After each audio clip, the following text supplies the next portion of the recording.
Students అందరికీ కూడా పేరు పేరున ధన్యవాదాలు తెలియజేస్తూ దేవుడు ఇచ్చిన జన్మరా డాటా ప్రకారం లాస్ట్ 2024లో మొత్తం సంవత్సరం ఓన్లీ 40 మర్డర్ జరిగింది 40. అది మన అందరూ మర్డర్ అంటే చాలా సీరియస్ క్రైమ్.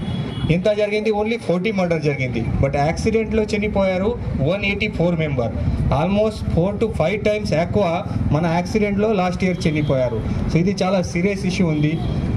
మన రెగ్యులర్గా మన ట్రాఫిక్ డిపార్ట్మెంట్ కానీ డిటిఓస్ కానీ వేరే డిపార్ట్మెంట్ కానీ రెగ్యులర్గా చెప్తున్నారు కి ట్రాఫిక్ రూల్స్ ఫాలో చేయండి. అది చిన్న అందరికీ తెలుసు, మన చిన్న పిల్లలకు కూడా తెలుసు ట్రాఫిక్ రూల్స్ ఏముంది. హెల్మెట్ కంపల్సరీ పెట్టాలి, డ్రంక్ అండ్ డ్రైవ్ చేయవద్దు, రోడ్ సైడ్ పార్కింగ్ చేయవద్దు, రాంగ్ సైడ్లో డ్రైవింగ్ చేయవద్దు, మైనర్ డ్రైవింగ్ చేయవద్దు.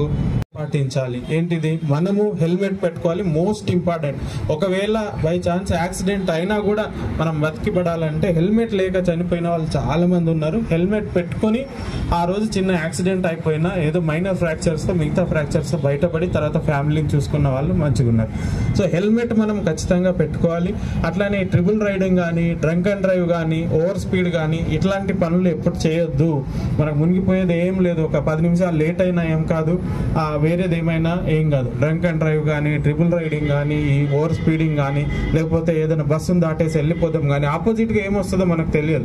తెలిసేలోపు మనం కంట్రోల్ చేసే పరిస్థితిలో ఉండం, ఆ యాక్సిడెంట్స్ అయిపోతాయి. సో కాబట్టి ఈ ఉద్దేశంతోనే ఈ పోలీస్ డిపార్ట్మెంట్ వాళ్ళు ఇంకా చాలా యాక్టివిటీస్ కూడా చేస్తున్నారు. అందరికీ అవేర్నెస్ కూడా క్రియేట్ చేస్తున్నారు. మేము కూడా 100% సపోర్ట్ చేస్తున్నాం. ఆర్టీఓ వాళ్ళు కూడా చేస్తున్నారు.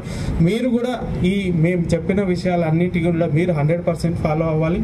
మీరే కాదు, మీ తల్లిదండ్రులకి, మీ ఫ్యామిలీ మెంబర్స్కి, మీ బంధువులకి, మీ స్కూల్ పోయినప్పుడు వీటి గురించి కూడా డిస్కస్ చేయాలి. అదే ఉద్దేశంతో మనం స్కూల్లో కూడా ఒక ఎస్ఏ కాంపిటీషన్, ఒక డ్రాయింగ్ కాంపిటీషన్, ఒక స్పీచ్ కాంపిటీషన్ కూడా పెట్టడం జరిగింది. ఎందుకంటే వాళ్ళంతా ఫ్యూచర్ జనరేషన్, వాళ్ళకి ఈ రోడ్డు భద్రత గురించి తెలియాలి, రోడ్ సేఫ్టీ గురించి తెలియాలి, పాటించకపోతే ఏమవుతుంది అనేది తెలియాలి. దీని ద్వారా ఏంటంటే వాళ్ళందరిలో కూడా ఒక అవేర్నెస్ క్రియేట్ చేసి రేపు వాళ్ళు కూడా ఇవి ఫాలో కాకుండా ఇట్లాంటి వయలేషన్స్ చేయకుండా ఉంటారని వాళ్ళందరినీ చేసి కూడా మంచిగా రాసిన వాళ్ళకి కూడా మేము బహుమతులు ఇస్తున్నాం. ఇది జనవరి 26కి.